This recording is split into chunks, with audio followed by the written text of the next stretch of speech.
خدنا الواك بقى. تعالى نرجع تاني للحته دي.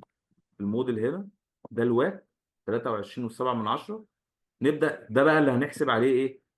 الفاكتور او الديسكاونت فاكتور بتاع كل سنه، عشان اجيب القيمه الحاليه للايه، للفري كاش فلو اللي جاي لي ايه في المستقبل. تمام. بس هو ده كده الديسكاونت ريت اللي احنا حسبنا عليه عشان اجيب القيمه الحاليه بتاعت الفلوس. يعني عندي الفلوس هنا، الفلوس اللي جايه لي في سنه زي ما قلنا، الفلوس اللي جايه في 24 466، بس ده في المستقبل، انا عايز اشوفها بقى النهارده بكام. فرحت عامل ايه؟ جبت الديسكاونت ريت او الديسكاونت فاكتور ده. خلاص. عشان اشوف القيمه الحاليه للفلوس النهارده، يبقى 466 اللي هيجوا لي في سنه 24 قيمتهم النهارده في 23 377 مليون. تمام. وهكذا في بقيه السنين. كويس. طيب، عشان احسب القصه دي في حاجه اسمها بقى التيرمينال فاليو. التيرمينال فاليو ديت ايه هي بقى؟ بصوا يا شباب، بمنتهى البساطه هفترض ان انا اقصى حاجه اقدر ان انا اتوقعها هي ال5 سنين قدام.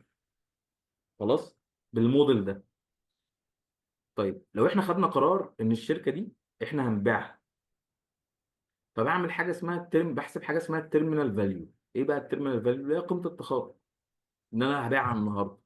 الشركه دي المفترض من الواضح ان هي بتولد تدفقات نقديه مستقبليه، شركه سوليد وقويه وبتاع وكده. طب اقيمها ازاي اذا كان انا اجمالي الفلوس لو جيت جمعت هم دول بس 2 مليار وشويه؟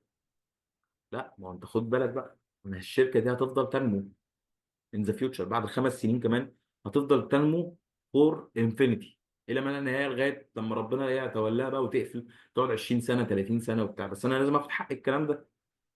فانا عشان اخد حق الكلام ده، الفلوس اللي هتيجي بعد سنين طويله، بنحسب حاجه اسمها الايه، التيرمينال فاليو او قيمه التخارج. لو انا بقى هبيع الشركه دي النهارده، التيرمينال فاليو دي بتبقى عباره عن ايه؟ بمنتهى البساطه، باخد اخر كاش فلو، اخر فلوس هتجيبها لي في الفايف ييرز بلان اللي احنا عاملينها دي، اللي هي هنا ال 592 دول. خلاص. باخد الرقم ده بضربه في واحد زائد معدل النمو. ايه بقى معدل النمو؟ ان انا هفترض ان الشركه كمتوسط فور انفينيتي هتنمو ب 3%. دي بتبقى بقى ايه؟ برضو دراسات خاصه بالقطاع. يعني مثلا لو في قطاع مثلا الصناعه يقول لك متوسط 2.5%، في التليكوم 2.5% بتاع، بتبقى برضو جايه من مجموعه دراسات. حلو. فخدت اخر كاش فلو، اخر فلوس فري كاش فلو جات لي. حلو.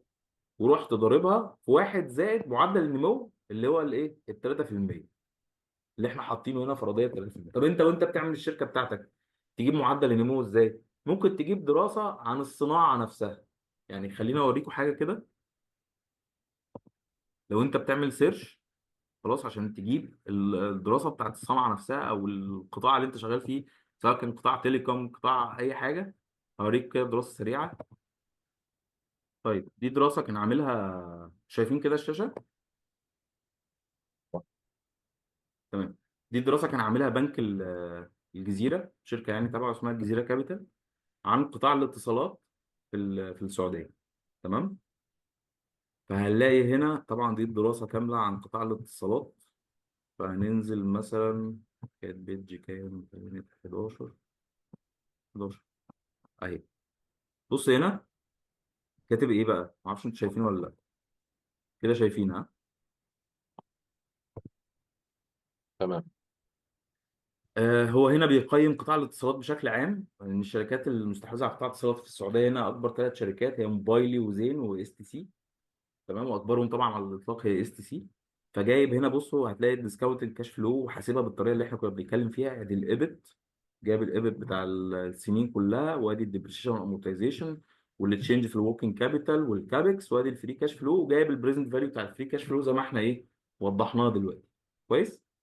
جاي هنا بقى بيقول لك ايه الحته بقى اللي احنا هناخدها دلوقتي بتاعت الفالويشن، اللي هي الطريقه المالتيبل.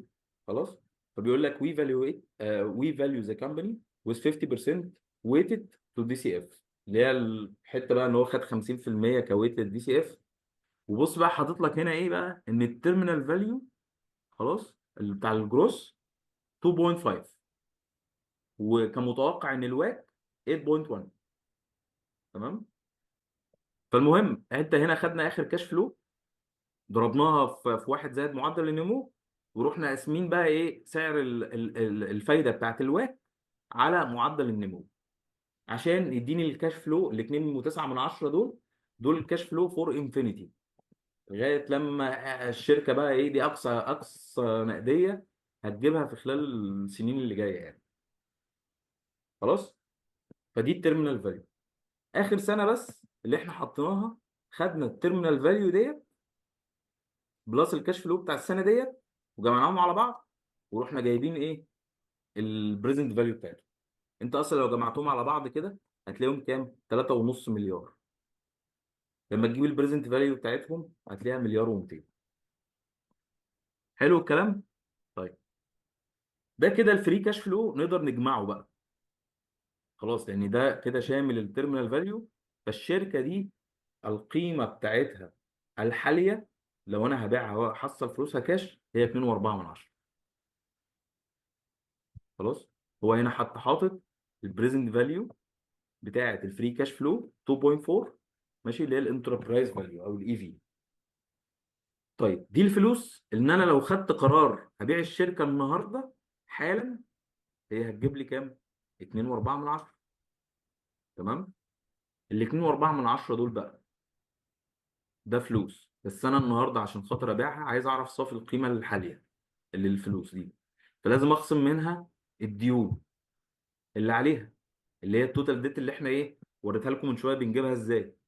خلاص، اللي هي تفتح الميزانيه تجيب البوروينج والليز وتروح حاططهم، هو ده التوتال ديت. والكاش ايكويفالنت موجود عندك في الكرنت اسيت، هترجع تضيفه. فانت خصمت الديت وضفت الكاش والكاش ايكويفالنت، فيصبح عندك هنا ايه دي الايكويتي فاليو او قيمه حقوق الملكيه الحقيقيه ككاش وايز تحت الشركه. تعمل ايه بقى؟ تشوف الاوت ستاندنج شيرز اللي هي عدد الاسهم بتاع الشركه دي. طب ده هجيبه منين؟ برضو من على مش شرط انفستنج، هتلاقيها في الايضاحات بتاعت الميزانيه. ايضاحات الميزانيه اي حاجه ليها علاقه بالايكويتي، روح اقرا الديسكلوجر هيقول لك عدد الاسهم الموجوده في الشركه دي كام سهم. هو ده الاوت ستاندنج شيرز. تقسم الايكويتي فاليو على الاوت ستاندنج شيرز، يطلع عندك القيمه بتاعت السهم 2.1 هنا مثلا في المثال ده. واضحه كده؟